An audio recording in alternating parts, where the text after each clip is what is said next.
Hrajeme to nejnovější. Fajn rádio. Takže čau, studenti, dneska jsme tady ve Fajn rádiu s Régem, který nám povolil, aby jsme s ním udělali super rozhovor o škole. Takže doufáme, že se vám bude líbit. Uslyšíte ho u nás na www.schooltime.cz. Já vás taky zdravím, ahoj. Já jsem když tak Tomáš a tady vedle mě je Martin. Když tak Martin, čau.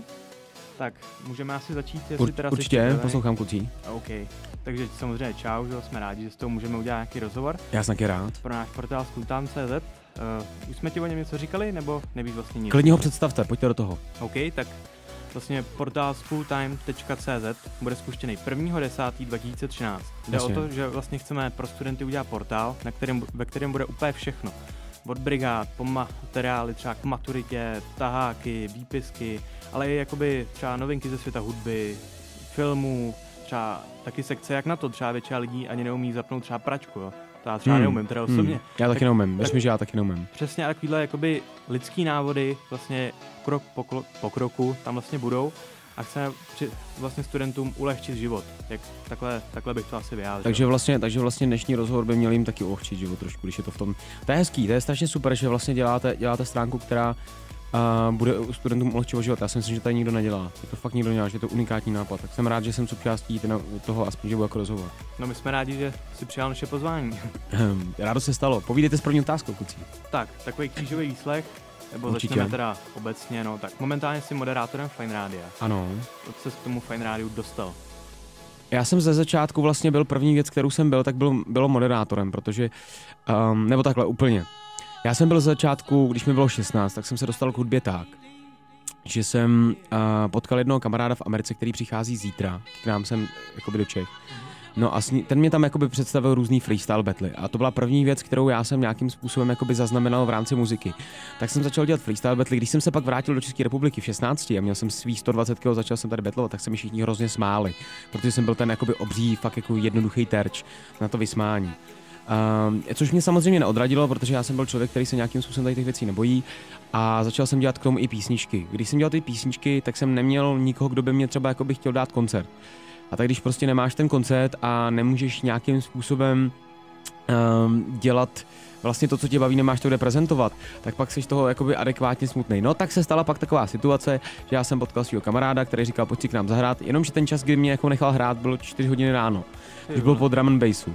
A ve chvíli, kdy jako zběhneš prostě s písničkama, který já dělám třeba teď, nebo dělám jakoby podobný styl a po drum and bassu, tak seš rád, když tam je pod pódiem prostě 5 lidí, který jenom zvedají ruce a je mi jim to jedno, co to vlastně vůbec je. A tak proto jsem se jakoby cítil nedoceněný. Tak jsem přišel úplně s jiným nápadem, říkal jsem si, tak když ten koncert nejde za mnou, tak já půjdu za koncertem a uspořádal jsem si jakoby vlastní koncert a pozval jsem si vždycky nějakou velkou hvězdu před sebe.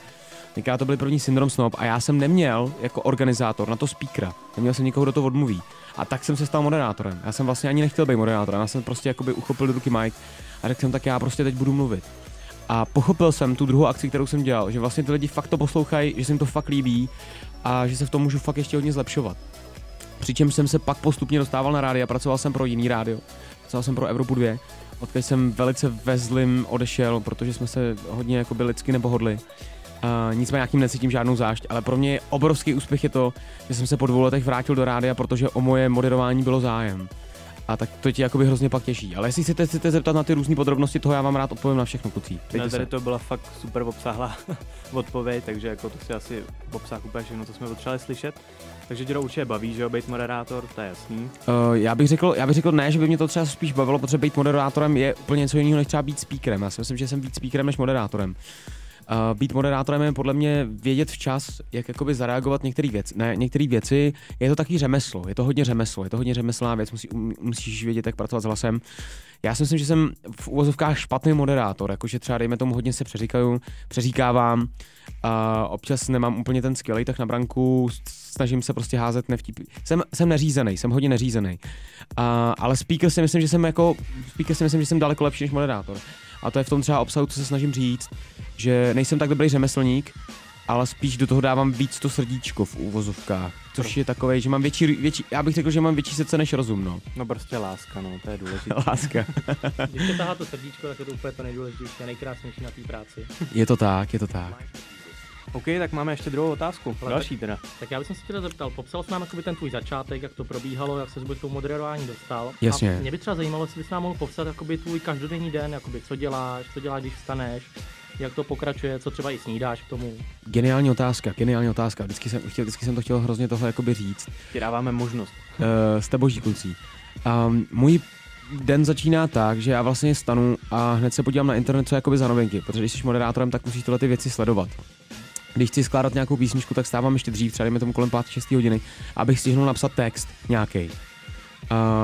Pak většinou prostě ty informace zpracovávám, jdu si kolem nějaký půl hodiny po tom, co vstanu, a potom, co si přečtu ty zprávy, tak se jdu podívat do večerky, kterou mám pod svým barákem, jdu si koupit nějakou snídaní, většinou si kupuju přes snídávku, nebo si kupuju takový ty pufovaný chlebíčky. A jakou máš rád přes snídávku? Hele, je mi to úplně jedno, já to jim jenom proto, že ta přes snídávka je jako strašně dobrá jako snídaně, že je to fakt jako dokázaný, že je to jedna z nejlepších snídaní a že jakoby rychle se tráví.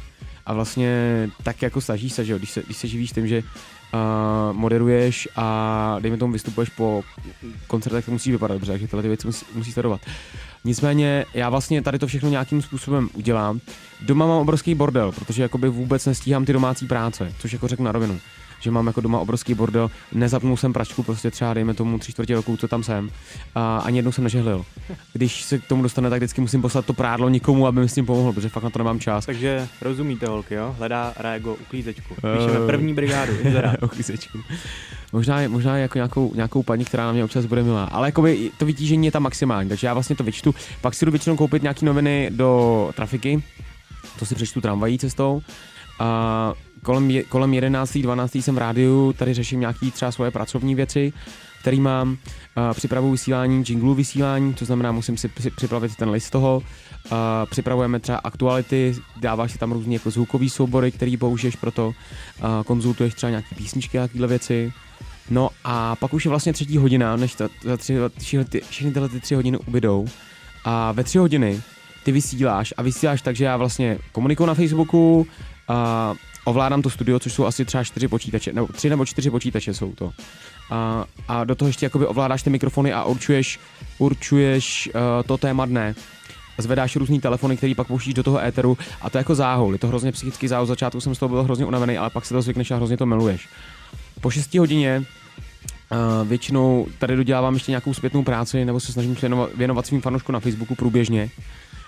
Většinou pak končím kolem 8-9, kdy se dostávám domů. Pak zkusím jít na chvilku ven, ale pak jako většinou lehnu a jdu jakoby spát.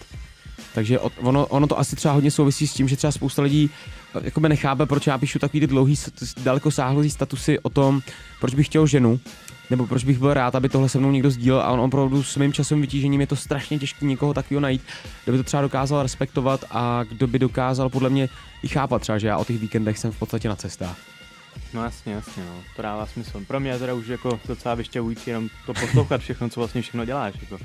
To je dost náročný. Ono je v tom jakoby toho víc, protože ono za pár třeba dní se ti tady ta jakoby věc automatizuje a ty de facto, když to děláš díl, tak pak už se naučíš, kde hledat ty správné informace, kde komentovat ty správné věci, ale ono jakoby ta věc toho moderování tady u nás na Vojnu není taková, že bychom byli prostě jakoby normální moderátoři. My jsme lidi jakoby s názorem, nejsme ty mluvící hlavy, neříkáme, teď bude takováhle písnička, ale snažíme se k tomu přinést něco svoje. A ono, když tomu musíš přinést jakoby svůj názor, tak tu věc musíš znát. Vy dnešní Deep Throat, že jo? Ty jsi to poslouchali Deep Throat, jasně. Já třeba nevím vůbec, co to je Deep Throat, nebo nevěděl jsem ty zákonitosti, jak mi to Tereza vysvětlila. Tak si to vygoogluj v obrázkách na Google. To jsem se bohužel snažil, nečekal jsem takovouhle odpověď, jako nečekal jsem takovýhle Google obrázek. ale je to hodně složitý, no. Což taky třeba, dejme tomu, souvisí s tím, že třeba nevídám vůbec, často málo vídám své rodiče nebo jako své kamarády. Je to fakt jakoby, je to život na plný úvazek. Bejt moderátorem a zpěvákem zároveň. To je jasný. Tak to byla dlouhá odpověď. A teď budeme mít takový kratší, rychlejší. Tak, klidně, kluci. Křížový výslech. Tak, kolik tě? Je mi 25. OK, co máš právě v kapsách? Co mám právě v kapsách? Jo, to je takový jako Google Which Questions, jo? No, DJ Which Questions. Mám v kapse lístky na Spartu, který jsem nějakým způsobem se snažil vyhypovat pro své fanoušky. Takže udělám prostě pro fanoušky, který mají rádi Slovácko a který mají rádi Spartu, tak jsem sehnal pár lístků. Teď, když je spočítám, jak 1, 2, 3, 4, 5, 6. Chcete jít na Spartu, kluci? No, nejsme moc velký fanoušci. Tak to dejte nějakým holkám, tady dám 2 lístky. Jo, holky rády. tady máte na kluci. Jo, super, díky moc. Tak máme 2 lístky na Spartu od Drága, děkujeme. Jasně, povídejte dál, kluci. Klidně ty otázky měňte, ať je to měný. Ať co vás napadne, já vám odpovím rád na všechno. Ale tak potom máme třeba další otázku, jakoby, umíš třeba vařit? Snažím se, ale neumím vařit úplně dobře. Já většinou žiju ten způsob života, že si vlastně koupím třeba sýr cottage, pak si ho s ním někde na zastávce, jdu dál a dlouho, já vlastně jediný teplý jídlo, který mám, tak je v restauracích. A když jsme teda full time a věnujeme se hlavně studiu, tak bychom taky chtěli vědět něco o tom, jaký jsi byl v mládí student. Jaký byl v mládí student? Hele, v mládí jsem byl takovej student, že pojďme to říct na rovinu, jakoby já jsem třeba byl hrozně bystrý kluk, ale hrozně jako línej, nebo hrozně línej. Já jsem zažíval vlastně ve škole takovou věc, že já jsem školu neměl rád, protože mi evokovala vždycky tu šikanu, kterou jsem dostával. A když vlastně přijdeš do školy s tím, že jako denně dostáváš přes držku pro to, jak vypadáš, nebo pro to prostě, jaký seš, tak automaticky pak prostě tu učebnici odevřeš s tím pocitem toho znechucení. Já jsem třeba jsem chodil z 9. třídy, jsem vlastně přešel já jsem se nedostal na Gimpl jako jedinej z naší školy a chodil jsem na stavebku, dostal jsem se na stavebku, tenkrát mi to táta domluvil, já jsem byl z toho hrozně naštvaný, hrozně zklamaný. A dostával jsem nějaký kotle, že jsem každý ráno zvracel předtím jít do té školy. A přitom jsem třeba nebyl hloupej kluk. Pak až jsem se dostal na sportovní Gimpl, když jsem odešel tam z té školy, tak jsem dělal, prosím tě, pamatuju si, že tenkrát přišla učitelka češtiny a řekla, já jsem napsal svůj sloh a ona tenkrát potom, co jsem přečetl svůj sloh, řekla, tyjo, díky bohu, Láďo, že prostě na tuhle školu chodíte. Že jsem jako hrozně ráda, že prostě někdo takový je tady. A já jsem hrozně tu češtinu začal mít rád a začal jsem se jí hrozně učit. Sice jsem měl jakoby, občas jsem tam měl ty výkyvy a nakonec jsem odmaturoval s 1 z češtiny, což s mýma znalostma občasního pravopisu, protože já jsem takový člověk, co je hodně, já jsem hodně zbrklej a nepřemýšlím nad tolik rozhodnutíma. Jo, takže když píšu nějakou věc na Facebooku, automaticky tam mám samozřejmě chyby, ale nepřemýšlím nad tím tolik, prostě to odkliknu a jedu dál. A to byl ten důvod, proč jsem jakoby chtěl se něco učit. Takže odpověď na to, jestli jsem byl dobrý nebo špatný student, byl jsem dobrý student ve chvíli, kdy jsem toho učitele měl rád a když jsem ten předmět měl rád. Protože jsem třeba z angličtiny a z češtiny měl dobrý známky a třeba z matiky, z fyziky, dokonce třeba z nějakých předmětů, třeba z francouzštiny jsem měl špatný. Ale to jsem učitelku měl rád. To bylo spíš to, že to bylo fakt složitý.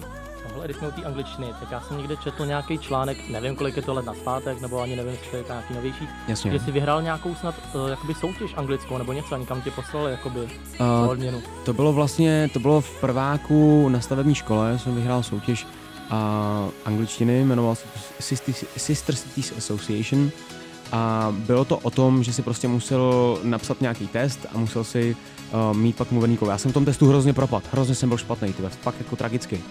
A tenkrát jsem si řekl, přišel jsem tam a byl jsem ten nejtlustější, nejošklivější týpek, co tam byl. A tam byli všichni takový to byla vlastně soutěž od města, kde všechny střední školy prostě soutěžily. A teď tam byly všechny takový ty dcerušky, ty synové, kteří prostě chodili na ty kurzy, ty angličtiny a já. A já jsem si řekl, tichá voda břehy mel, si pamatuju, že jsem to řekl, tuhle věc. A vstoupil jsem do té místnosti. A měl jsem hrozně charismatický jako projev, že se mi to fakt povedlo. A ve chvíli, kdy jsem mluvil, tak úplně ta porota mě jako vybrala a byl jsem první. A úplně jsem přeskočil všechny ty lidi, co měli ten test jako dobře gramaticky a měl špatně. A nakonec jsem jako poslali mě tam. A pro mě to byla obrovská satisfakce, protože za všechnu tu šikanu, co jsem zažíval třeba na střední škole ve svém prváku, tak najednou jsem přijel do té Ameriky a tam ty lidi úplně opačně otočili a hrozně ti cenili jako za to, jaký seš. A tam jsem se dostal k muzice, tam jsem se poprvé zamiloval a tam jsem se rozhodl, že zhubnu a že se úplně změním. Takže to byl jeden z mých životních zlomových momentů, který mě odkázal na to, že se stanu tím, kým jsem dneska. Takže vlastně Amerika ti změnila život trošku. Řekl bych, že láska mi změnila život, že opravdu to, když jsem začal a to, že mě ty lidi přijali úplně jinak. A jestli je to s místem, tak je to spojený s tím, že jsem fakt asi narazil fakt na dobrý lidi. Ale já mám jako Českou republiku hrozně rád a nerad bych říkal, že nějaká země je lepší než Česká republika, protože Česká republika je fakt můj domov, takže... Je třeba docela hustý, jak mám jakoby rozdílné zkušenosti. Ty se zamiloval, jako ty si díky tomu zhubnul. Zase, co já jsem byl zamilovaný, tak se mi stal takový fotřík, jako že jsem seděl doma, nic jsem nedělal, myslel jsem jenom na tu holku. Jakoby trošku jsem potrovatil, narostl mi pupek a nic moc jsem neřešil teda. A to bylo hlavně proto, že když si jako asi nebo nemůžu říct slovo splousnul, když si přibral víc, tak že je to proto, že to ne, jako že si prostě měl rád a cítil to pohodlí víc. No, ona to má ráda to pohodlíčko, to bříško a tak, no. Já si myslím, že hlavně ženy to už neřeší takhle, že vlastně mužský sebevědomí, a to jsem taky řešil, protože já jsem svýho času v těch 17, 18 jsem si třeba nemohl sundat tečko na koupáku, protože mě to hrozně štvalo. Jo, protože já jsem fakt obří tlusťok, ještě já trpím takovým dementním tím, že se mi jakoby jízví furt kůže, jakýhle nesmysly. A tak jsem si hrozně jako dlouho nechtěl sundat tričko, až jsem v těch jako 19 pochopil, že vlastně ženě na to vůbec nezáleží. Že žena se kouká na chlapa jako na celek a že v chvíli, kdy jsi jakoby chlap, který jí dokáže zaujmout i ostatníma věcma, tak tady to dokáže pominout. Tak když máš ve hře takový ty ability, různě to máš, tak ona se na to kouká fakt jako na celek. Tak třeba máme tady ještě třeba matematika. Špatný kluci. Umím přemýšlet, umím analyzovat, ale rozhodně neumím logiku, ale neumím prostě počítat. Čísla mi nikdy nic neříkali, protože čísla nedokážu si pod ně. Si myslím, že jsem autista částečně tady v tom. Že si nedokážu pod číslama nic představit, ale prostě mám na druhou stranu tak jakoby silnou představivost, že dokážu, dejme tomu, vymyslet určitý věci třeba za zlomek vteřiny. Ale pak jsou čísla, kdy prostě nemůžu vypočítat jediný lehký příklad a připadám si u něj jako absolutní blbec. Hej, mám tam vás, kluci, je to vaše? Máš mě tady? Máš mě tady taky? Tak jdeme zpátky k tomu. Jaký jsou třeba tvoje další plány, nebo čeho chceš dosáhnout? Chtěl bych být mezinárodní muzikant. Já myslel, že pornohvězda třeba řekneš. Slyšel jsem tam toho slovo hvězda, věď? Já jsem ho taky jako původně chtěl říct, ale pak jsem si to rozmyslel, protože nevím, jestli definicí slova hvězda bych chtěl být. Chtěl bych být mezinárodní performer, chtěl bych jít na tu stage a cítit se rovně vedle těch Justinů Timberlakeů. A třeba by ti nevadilo jako ten zájem těch médií, jako všude jsou paparaci, že by ti hrozně sledovali soukromí? Tak ono je to asi o tom, že já nevím, jako já jsem tohle nezažil. A já se to nesnažím dneska, já se nespolu těch bulvárů. Je mi to jedno, měl jsem asi etapu, kdy jsem prostě tyhle ty věci chtěl nějakým způsobem, což je asi výborná věc, kterou vám můžu říct. Jakoby vztah fanoušků ke mně vznikl tak, že já jsem kdysi dávno, když jsem chtěl dělat muziku prostě fakt dobře, a tak jsem prvně šel prostě do těch vydavatelství, tam jsem jim dal to CDčko, pak jsem prostě různě obeslal ty lidi, šel jsem prostě do rádií, do televizí, šel jsem do médií a všichni mi řekli ne. Prostě bylo pár lidí, kteří řekli jo, ale dost lidí mi řeklo prostě ne, nemáš na to. Tak jsem se prostě postupně, pak jsem řekl kašlu na to, já na tyhle ty lidi fakt jako nechci k těmhle lidem se dostávat, nechci se jim pokud řekl, že je to špatně, tak ne, nebudu se jim spát. A pak přišli s tím fanoušci, pak prostě přišli a nějakým způsobem se jim to líbilo. A zvedla se ta obří vlna té podpory a ta to dostala do těch médií. Takže fanoušci mě dostali tam, kde jsem. Jo, to jsem sledoval, začalo to vlastně, že jo, viděním na YouTube, že jo, a postupně, jak čím víc lidí to chtělo slyšet, tak rádia se to asi chytili, že jo. A já jsem měl dokonce prostě dlouhou dobu stopku v rádiích, jako prostě na některých prostě sítích rádia se mě jako nemohli hrát, kvůli tomu, že kvůli hlavně jako politickým důvodům, třeba dejme tomu, protože hudba je hodně velká politika, když nemáš manažery, když nemáš lidi, kteří tě zastupují, tak je to fakt o politice, prostě koho jsi známej, komu co dlužíš, komu dáš třeba občas peníze do kapes. Jsem rád, že v tomhle Fine Radio je fakt jiný. Je to Fine Radio prostě je fajn. Hraje tě podle toho, ne kolik si ani tady se prostě prachy neberou, jako. Jsou rádia, kde prostě zaplatíš normálně jako si reklamu na písničky a je to normální položka. A no, i oni to neřeší, berou to prostě, vyfakturujou ti to. Tady to prostě takhle nechodí. Tady to chodí tak, že buď jsi dobrý a buď jsi v tom éteru, nebo jsi špatný a nejsi v tom éteru. Tak jo, když jsme teda u té hudby, tak bych se tě určitě rád zeptal, že jo, to zajímá určitě i fanoušky, jestli plánuješ nějaký další pecky a další videoklipy. Plánuju, kluci, a já udělám teď speciální věc. Dojdu a pustím vám to. Takže jsme tu zpátky. A Raego právě vsouvá flašku do počítače a připravuje jeho nový song exkluzivně pro School Time. School Time. Vzhledem k tomu, že vám to, kluci, pustím, tak tuhle tu část pak budete muset vystříhnout. A vy ho neuslyšíte. Ano. Určitě, neboj se. Super.